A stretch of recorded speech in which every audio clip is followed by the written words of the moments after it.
Bien, dans le Seigneur, je vous salue dans le précieux nom de notre Seigneur Jésus-Christ. De la bienvenue sur cette chaîne, l'unique véritable Dieu, où je partage la parole vivante, la parole efficace, la parole créative, celle qui était au commencement. Au commencement était la parole. La parole était avec Dieu, la parole était. Je souhaiterais aider chacun de nous à se rapprocher de Dieu afin de développer une relation d'intimité avec Dieu. Et oui, bien, mes frères et sœurs en Christ, connecter l'univers véritable Dieu, c'est de s'édifier via la parole. Il est écrit dans Matthieu 4, l'homme ne vivra pas seulement de pain, mais de toute parole qui sort de la bouche de l'Éternel.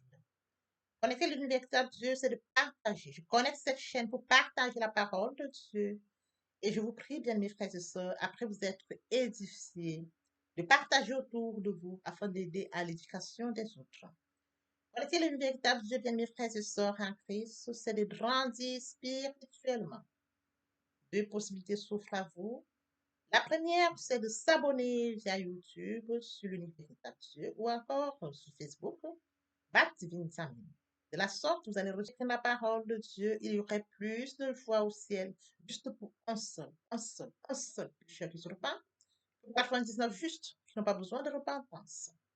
Et oui, bien mes frères et sœurs en Christ, je vous invite donc à vous joindre à moi afin qu'ensemble nous partagions au maximum la parole de Dieu. Et sur ce, plusieurs personnes vont se repentir et se convertir. La parole touchera les vies, elle changera les vies, elle transformera les vies, elle illuminera les cœurs, elle édifiera les vies. De la sorte, et le Seigneur, passons en prière.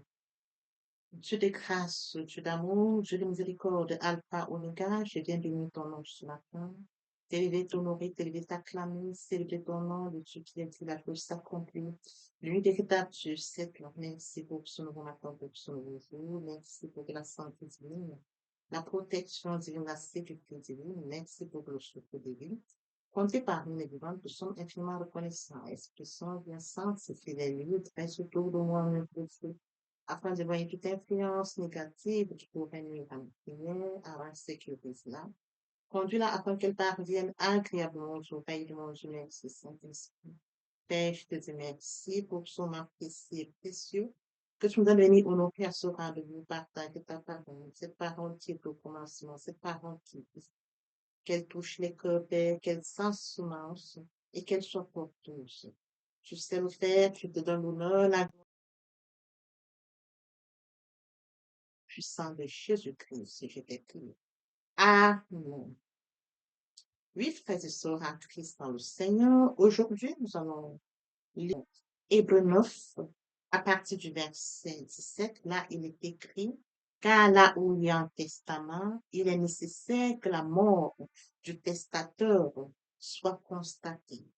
Un testament, en effet, n'est valable qu'en cas de mort, puisqu'il n'a aucune force tant que le testateur vit. Voilà pourquoi c'est avec le sang que même la première alliance fut inaugurée.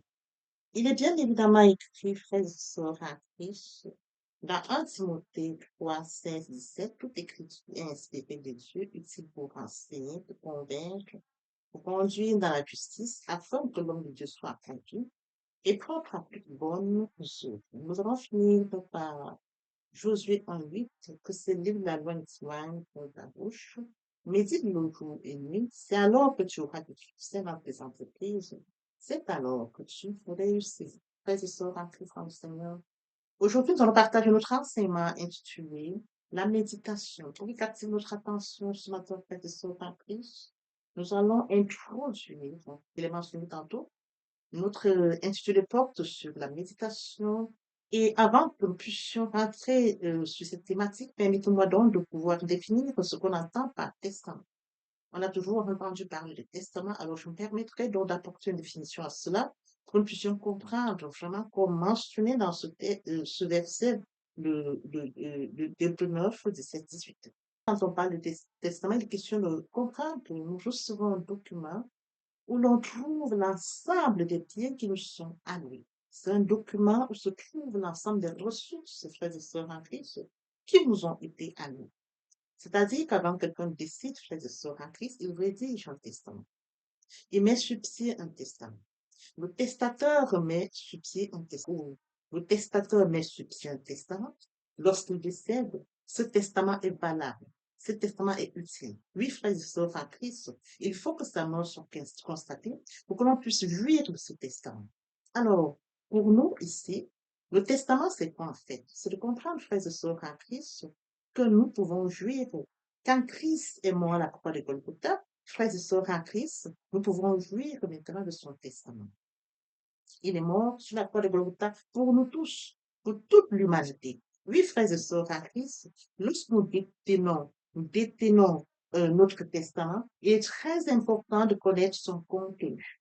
Qu'est-ce qui est écrit? Qu'est-ce qui est mentionné? Qu'est-ce qu'on dit? C'est très important. Le testament, lorsqu'on le reçoit, on doit comprendre ce qu'il en est mentionné, son contenu. Qu'est-ce qui contient ce testament? Même un héritier doit prendre le testament, prendre connaissance du testament et de pouvoir savoir qu'est-ce qui lui a été alloué. C'est dans ce sens, frères et sœurs en Christ, ça, ce n'est que humainement. Pour nous, en tant qu'enfants de Dieu, nous recevons la parole de Dieu. La Bible est divisée en deux parties, le Nouveau Testament et l'Ancien Testament. La Bible contient la parole de Dieu. Alors, quand on revient sur la Nouvelle Alliance, Christ est mort. Il est mort à Golgotha. Il est mort pour tous. Oui, frères et sœurs en Christ, lorsque nous détenons notre testament, il est très important de connaître son contenu afin de pouvoir y vivre, d'où la méditation de la parole de Dieu. Oui, frères et sœurs en Christ, la parole de Dieu est très importante. Il est très important de comprendre, frères et sœurs en Christ, nous allons prendre notre testament. Il nous a été légué en X, légué en Y. Donc nous recevons cela. C'est une richesse que nous recevons. Voyez-vous, nous recevons cette richesse-là.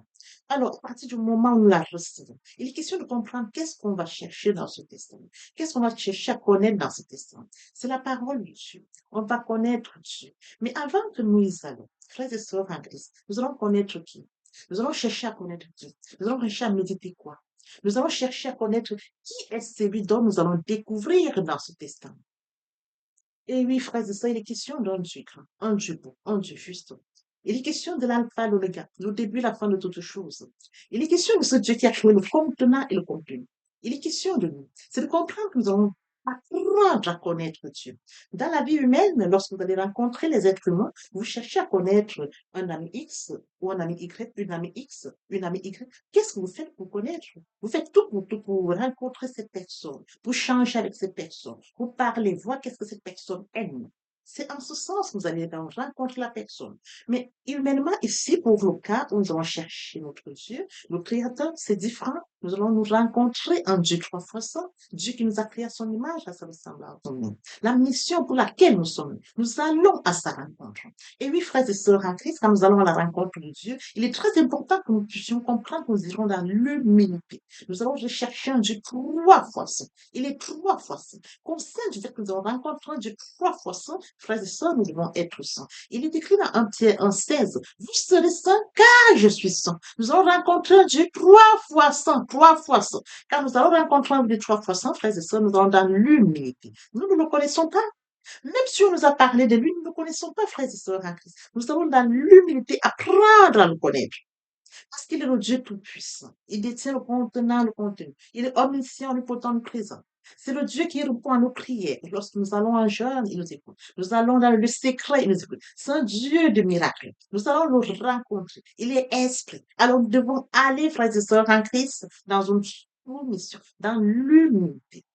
Il faudrait que nous allions rechercher ce Dieu grand, ce Dieu bon, ce Dieu juste, et que nous ressortions de là, frères et sœurs en Christ, que nous puissions, premièrement, rechercher Dieu et recueillir quelque chose, acter la foi. Notre foi ne doit pas vaciller. Elle doit être forte. Nous devons recevoir quelque chose en allant chercher ce Dieu. Nous recevons la parole. Oui, frères et sœurs en Christ, nous allons recevoir la parole quand nous allons chercher Dieu.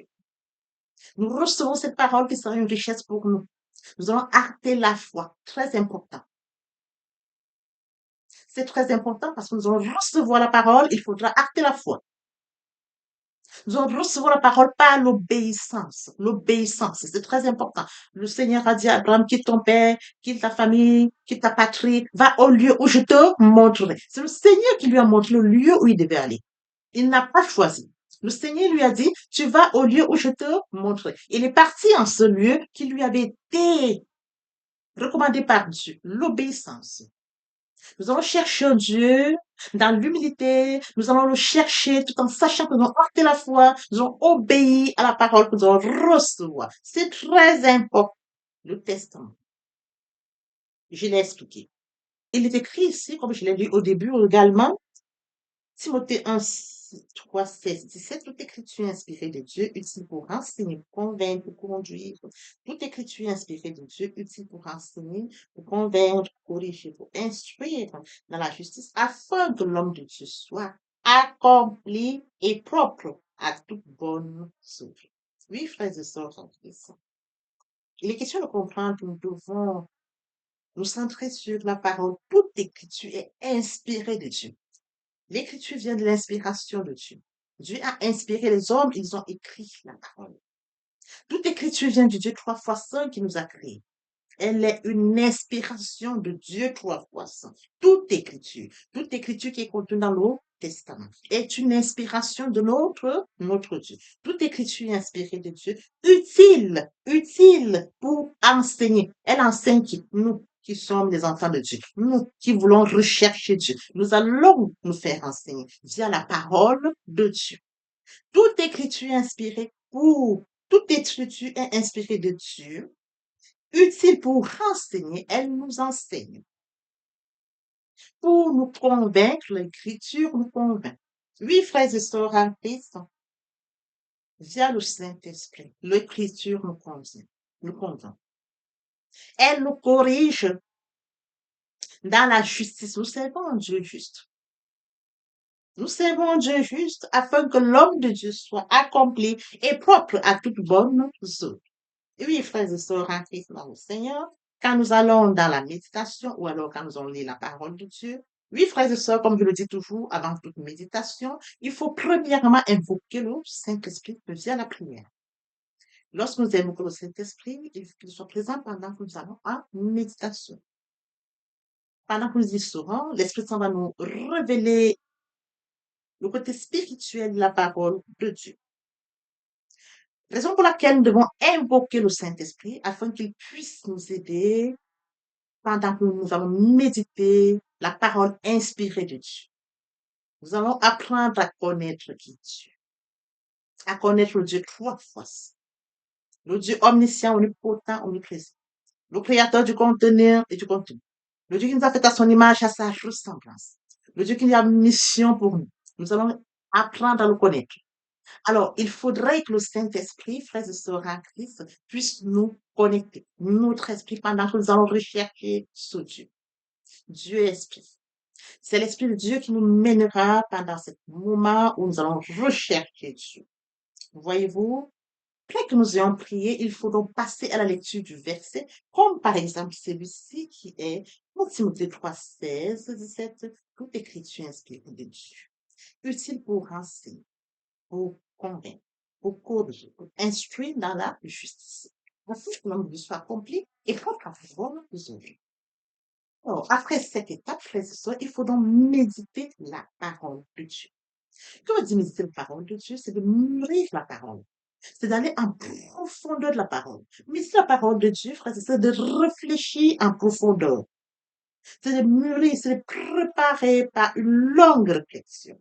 Nous allons, pendant ce moment, frères et sœurs, que nous allons méditer la parole, frères et sœurs, et lorsque nous allons méditer la parole de Dieu, nous allons donc découvrir le côté spirituel de la parole de Dieu, qui est le rémi. C'est ça le côté spirituel de la parole de Dieu. L'Esprit Saint va nous donner la révélation qui en ressort. Parce que, frères et sœurs en Christ, l'Esprit vivifie, l'Esprit vit. Comme mentionné dans 2 Corinthiens 3, 6, il nous a aussi rendus capables d'être ministres d'une nouvelle alliance, non de la lettre, mais de l'esprit. Car l'esprit tue. Oui, pardon. Comme mentionné dans 2 Corinthiens 3, 6, il nous a aussi rendus capables d'être ministres d'une nouvelle alliance, non de la lettre, mais de l'esprit. Car la lettre tue, mais l'esprit vivifie. L'esprit qui vivifie, c'est de comprendre que sous la nouvelle alliance, frères et sœurs en Christ, le Saint-Esprit donne la vie à tous ceux-là qui ont accepté Jésus comme Seigneur et Sauveur. Oui, frères et sœurs en Christ, C'est quand Christ est mort à la croix de Golgotha, quelques jours après, nous avons reçu le Saint-Esprit. Le Saint-Esprit est descendu sur lui, déjà Jésus. Il a dit, quand il montera, il nous laissera le Saint-Esprit, dont l'Esprit Saint vit. L'Esprit Saint vivifie. L'Esprit Saint nous permet de comprendre, frères et sœurs en Christ, pendant que nous sommes en méditation. Le côté spirituel, la parole de Dieu, vous remarquez en découle. Alors, frères et sœurs en Christ, il est écrit dans Josué 1:8 que ce livre, la loi, ne s'éloigne point de ta bouche. Médite-le jour et nuit. C'est alors que tu auras du succès dans tes entreprises. C'est alors que tu réussiras. Alors, il faut cadrer le contexte de ce verset biblique. Ce verset biblique fait référence à un moment très important. Moïse meurt. Il faut que le peuple d'Israël, il conduit le peuple d'Israël les sortir de l'Égypte pour le pays de Canaan. Moïse meurt. Le peuple se trouve maintenant face à une situation affaiblie. Oui, un peuple rebelle, un peuple qui a toujours désobéi. Moïse n'est plus celui qui va les conduire de la terre, dans la terre promise. Alors, le Seigneur a choisi qui? Il a choisi Josué. Josué est celui qui va conduire le peuple, qui va les sortir, frères et sœurs en Christ, pour les faire entrer, parce que Moïse a déjà fait la grande partie. Il les a sortis d'Égypte. Alors, il faut poursuivre la mission. Le Seigneur a donc désigné Josué pour continuer la mission, c'est-à-dire de conduire le peuple, frères et sœurs en Christ, ce peuple vers la paix, la terre promise. C'est un moment difficile. C'est un moment très difficile, frères et sœurs en Christ. Le peuple est spirituellement abattu, humainement abattu. Ils font face à une situation où Moïse n'est plus. Et Moïse a tant supporté les caprices d'un peuple comme ceux-là qui ont toujours été capricieux.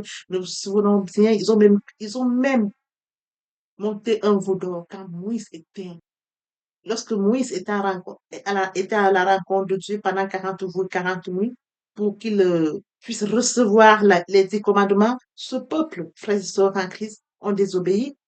Ils ont monté un veau d'or, si nous nous souvenons bien. C'est de ce peuple dont il est question. Alors aujourd'hui, frères et sœurs en Christ, lorsque nous poursuivons, nous recherchons comment méditer cette parole.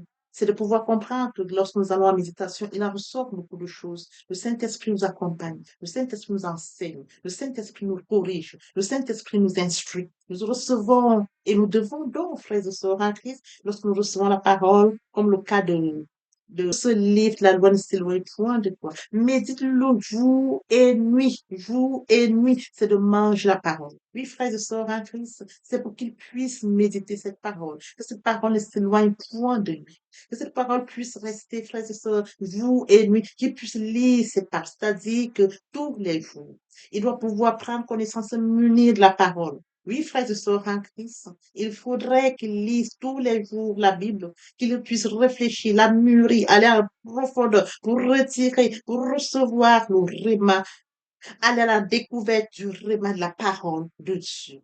Et cette remarque est celui qui lui sera révélé via le Saint-Esprit.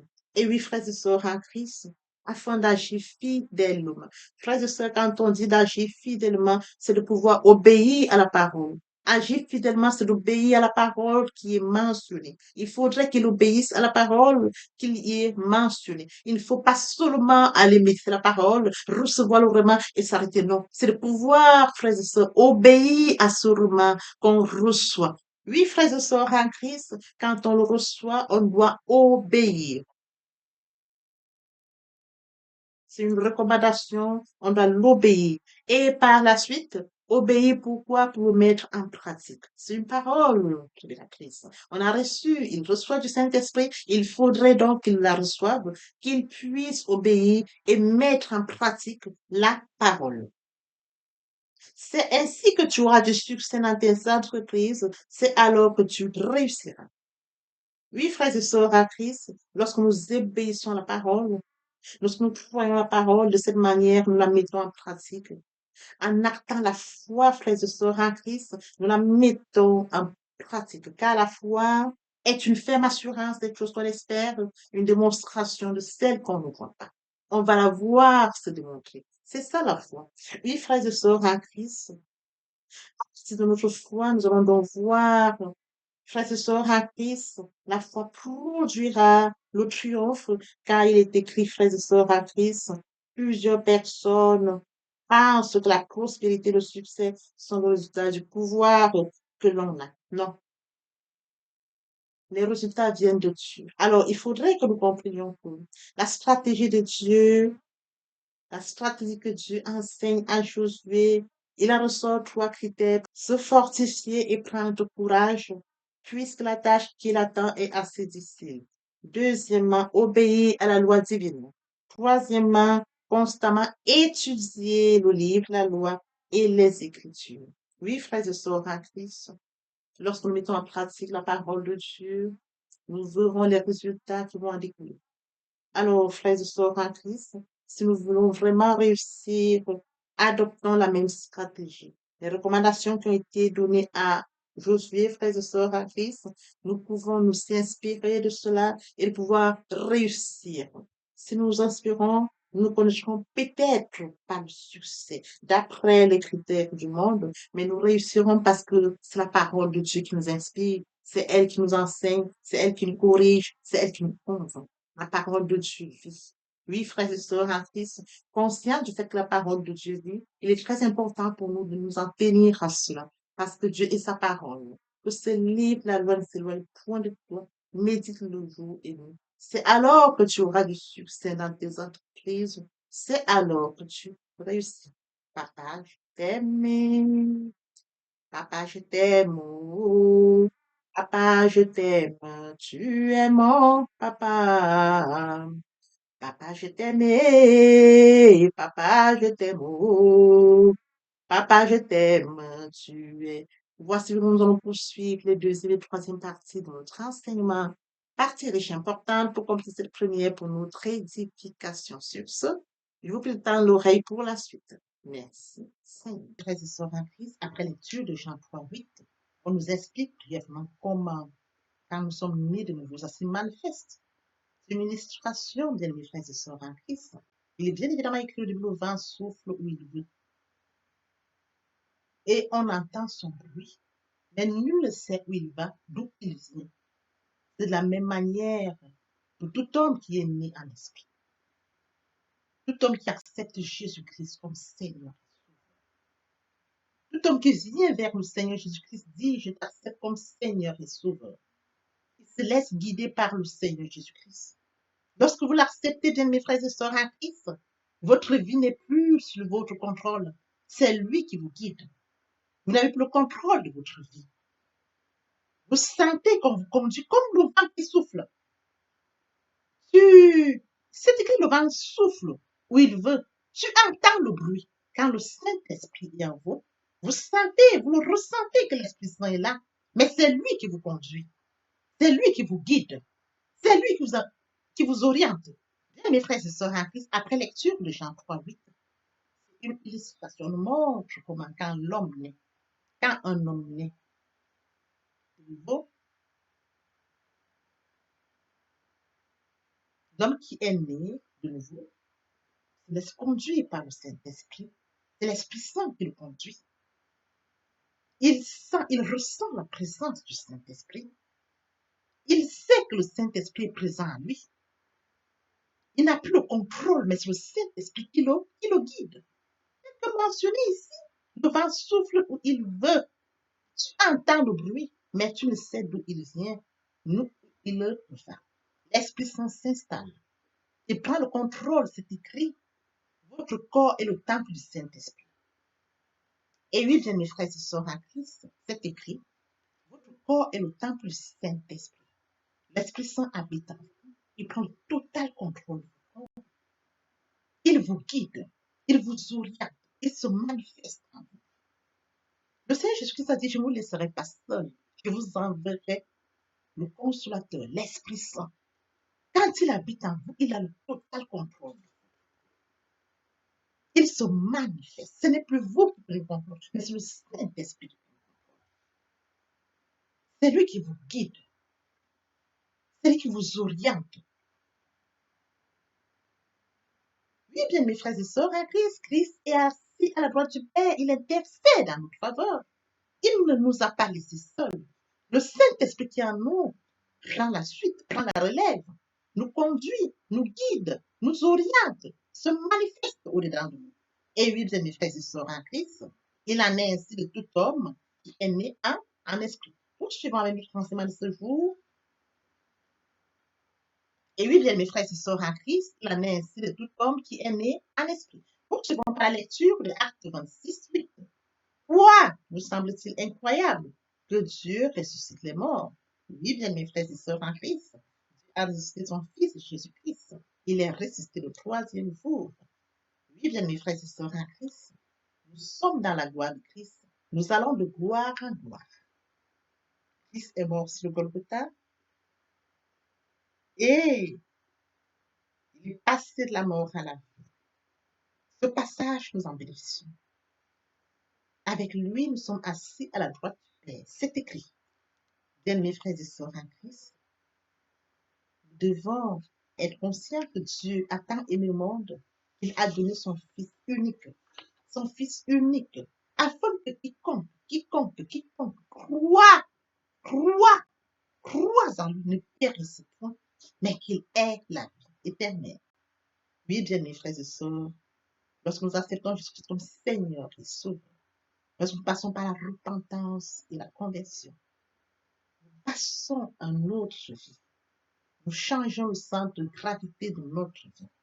Nous tournons vers notre vie, vers le Seigneur Jésus-Christ. Nous laissons le contrôle de notre vie entre les mains du Seigneur Jésus-Christ. L'Esprit Saint prend le contrôle et se manifeste tel que mentionné dans Jean 3, 8.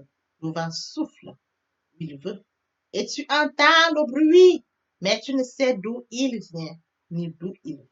Il en est ainsi de tout homme qui est né de l'Esprit. L'herbe sèche, la flotte tombe. Il en est ainsi de tout homme qui est né de l'Esprit. L'herbe sèche, la flotte tombe, mais la parole de Dieu demeure éternellement. Papa, je t'aime. Papa, je t'aime. Oh. Papa, je t'aime. Tu es mon papa. Papa, je t'aime. Papa, je t'aime. Oh. Papa, je t'aime. Tu es mon bien-aimé et mon Dieu. Et mon Dieu. Et mon Dieu. Oui, bien, mes frères et sœurs en Christ, le moment est venu pour nous de poursuivre avec les deuxième et troisième parties de notre enseignement. Partie qui vient de compléter cette première pour notre édification. Se repentir, c'est regretter, c'est sans vouloir, c'est pleurer. La repentance est un changement d'attitude, se détourner de son mal pour se tourner vers Dieu. Venez, plaidons, dit le Seigneur, si vos péchés sont comme le cramoisi, ils deviendront blancs comme la neige. S'ils sont comme la pourpre, ils deviendront comme la laine.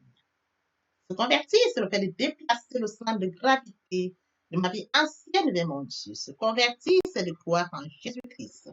En un mot, nous pouvons dire que la conversion accompagne la repentance. Lorsque les cœurs se convertissent, le voile est ôté. Or, le Seigneur, c'est l'Esprit. Là où est l'Esprit du Seigneur, là est la liberté. Pour toutes les personnes qui ne se sont pas encore engagées à suivre le Seigneur, pour ceux qui se sont engagés, et qui auraient, pour ceux qui se sont engagés, et qui auraient abandonné quelque raison que ce soit, le moment est venu pour nous, bien mes frères et sœurs en Christ, de passer en prière via cette chanson. Miséricorde insondable, Dieu peut-il tout pardonner? Absoudra sidra coupable et mes péchés oubliés. Jésus, je viens à toi, tel que je suis, je viens à toi. Jésus, je viens à toi, tel que je suis, papa. Ah, répétez après moi la prière, Seigneur Jésus. Je m'engage à te suivre tes souffles. Je sais que tu es mort sur la croix de Golgotha. Le troisième jour, tu es ressuscité afin que je sois justifié. Merci, Père, pour l'œuvre de la foi. Merci pour l'amour que tu as manifesté au travers de ton Fils. Merci, Seigneur, pour le salut de mon âme. Merci pour avoir sauvé mon âme. Amen. Notre Père Céleste, merci pour les âmes précieuses. Merci pour l'engagement que tu leur donnes Mon Dieu, mon roi, je te prie de veiller, de conduire, afin qu'il y reste. Dieu qui sait faire, qui peut faire, je laisse entre tes mains. L'honneur, la gloire, l'adoration te reviennent pour les siècles des siècles. Au nom puissant de Jésus-Christ, je t'ai prie. Amen. Oui, bien, mes frères et sœurs, en Christ dans le Seigneur, après cette sincèrement repentie et converti, il faut y rester, il faut y demeurer. Comment le faire? Premièrement, invoquer le Saint-Esprit. L'Esprit Saint prendra contrôle durant la méditation. Poursuivra la lecture du verset ou du texte qui servira d'appui durant la méditation. Matthieu 4:4, l'homme ne vivra pas seulement de pain, mais de toute parole qui sort de la bouche de l'Éternel. Méditer la parole, c'est l'approfondir, c'est la mûrir, c'est aller en réflexion profonde. Que ce livre de la loi ne s'éloigne point de toi. Médite-le jour et nuit. Que ce livre de la loi ne s'éloigne point de toi. Médite-le jour et nuit. Après avoir médité la parole, nous devons recevoir la parole. Recevoir la parole via la foi. La foi est une ferme assurance des choses qu'on espère, une démonstration de celles qu'on ne voit pas. La foi vient de ce qu'on entend. Ce qu'on entend vient de la parole de Dieu. De par conséquent, la foi vient de la parole de Dieu. Recevoir la parole via l'obéissance. L'obéissance veut mieux que le sacrifice. Et l'observation de sa parole vaut mieux que la rébellion. Après cela, bien aimé, il faut mettre en pratique la parole. On donne tout ce qu'on reçoit. Et oui, bien, nous observons toutes ces étapes, nous verrons que nous allons grandir spirituellement, en gardant une relation d'intimité avec Dieu. Que l'Éternel Dieu vous bénisse ainsi vos familles respectives. À très bientôt. Amen.